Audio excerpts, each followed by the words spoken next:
Adek manyicha lo sienyore kuomgi e kar kunyo mula ma Ogagwe sub-county ma Bondo e county ma Seyo Yudi kendo chwalgi e kar kano ringre ma Bondo. Kaka Steve Biko lero, familia mar ji adego nomondo e kar kunyo mulano mar kuyo kanyakla kendo yuago joheragi ma giwacho ni nyocha gin taya mag utegi ka koro gikwayo mondo jolgi e ting' mag mochari kaachiel kod mar iko.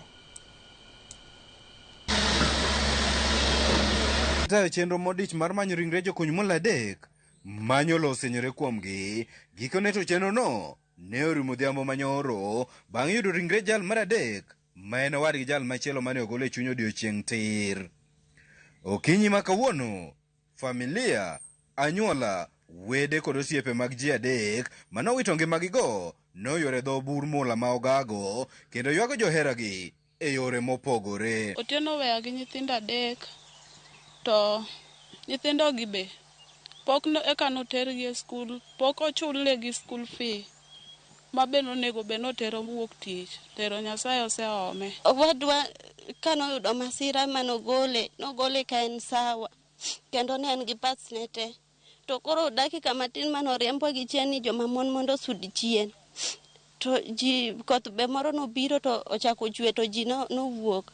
Koro bang'e tiwinjo ka guok gweyo kibiro tiwacho notoye mochamo tiende, yawa jowadwa konywa uru. Gi e bur ka already gin joma osekethre kabisa, koro kaka gimedo bet kacha gibiro medo wuore.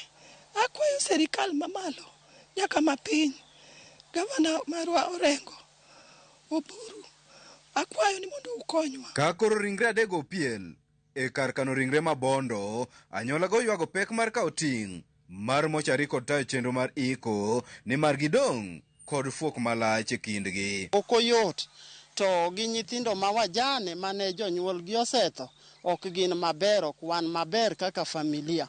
Koro wakwayo mana kony to kod jogo ma Nyasach ng'uono donjo e chunygi, ng'ato ka ng'ato ma Nyasaye nyalo gwedho fukone bende mondo konywa. Akwayo sirikal mondo kawna ting' liel, anana gi lweta kama.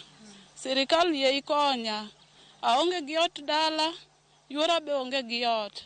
Koro anane gunda, an gi lweta nono, gimoro amora kaka welo nyalo konyore, kaka ji nyalo konyore sama gibiro budha konya budho onge. Waonge gimoro amora, owadwa maduong' no ne nigi dalane to yande otomukre. Matin no ni e dalawa podi, to en gi ot moro matin. Wan be kaka wan nyithigi kaka ne wan no, jonyuola notho chon, koro ot waonge go. Koro ot matin ma kowadwa matin ema ne wapodhe. Ka giikore mar manyo chenro mar ik, jakom mar kar kunyo mula ma Ogago, Boaz Ajuoga, okwayo jokuny mula mondo obed motang' e kinde ni makoth mapek medo chwe ahinya te alwora mikunye mula. Awacho ni joma sani kunyo mula, wang'eyo ni en menyo, to romo bende joma kunyo mula gi hali kaka weather chal, ging'i bur ma gitiye. Buchegi gin wasunge nutie chon. Kama wasunge nutie chon, ne giweyo lowo e iye kuro. Dwani seche mikunye tigere kod bao mondo mi kik wawit joma ng'eny. Wawito joma pod thindo, joma moko nyopuko kendo, nyigi konyo jonyuolgi. Sani jonyuolgi odong' to gin mond liete. Kaka ginyalo konyo onge, wadwaro sirikal mondo donjre e wachni mapiyo piyo. Bang' tieko chenro mar manyo ringre mar jokuny mula adek manyocha wito ngimagi bang' lo senyore kodgi e kar kunyo mula ma Ogago mayudore sub-county ma Bondo kae, anyuola margi kaachiel kod wede kod osiepe koro kwayo piny owacho mondo konygi, nimar kata gi sani ringre okwamo e kar kan ringre ma Bondo ka kata chenro mar ik bende pok ochakore. Steve Biko, Ramogi TV, Siaya.